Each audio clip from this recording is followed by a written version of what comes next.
What can good friends teach you when a bad romance is heading south fast? Hello, I'm Jimi Hendrix, and this is episode 121 Reactive Romance Lessons from Courtney on Empower Your Pattern 2.0. This podcast is for those who desire more, who desire to enjoy an extraordinary life. In this podcast, I give you these spiritual and temporal tips to help you overcome the adversities in everyday life.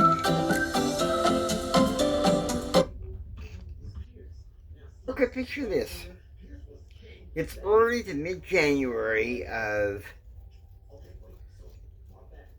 2016. Something was not going well between me and Courtney.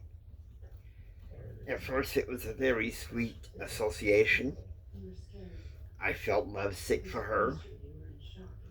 Things were looking pretty well.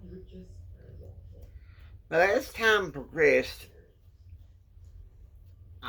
I and even some family and friends around me that weren't necessarily always close with my brother noticed a deep reactive drama churning within Courtney that she would often foist on me. Now, I lucked out in having some good friends. Bishop Dave's family told me to stand my ground. You see, Courtney was a very animated woman, but she was also very reactive. And I felt at times she was making me question my covenants. I didn't have the heart at that particular point in the relationship to tell my friends from church what I already knew but didn't want to accept, was that Courtney was pretty much a glorified barmaid. The fact of the matter is, if you are romantically involved with someone that is just reactively pulling your heartstrings to get what they want at the expense of what you need towards your progression, then it's not good for you. And my friends were trying to show me that it was not good for me. The thing was, I sacrificed part of a vacation to be with my friend Michael and his family in Anson, Texas, so that I could come home in time for New Year's Eve and New Year's Day for Courtney. Now, you would think that Courtney would be happy.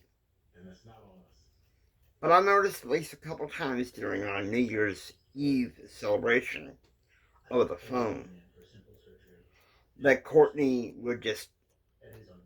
we would talk and everything would be sweet for a little while, and then she would freeze over and not talk to me, and then she would just flare up and be reactive.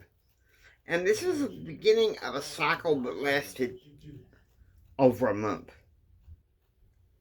And so, if you're getting involved with reactive romance, whoever your partner is, they're not interested in your progression.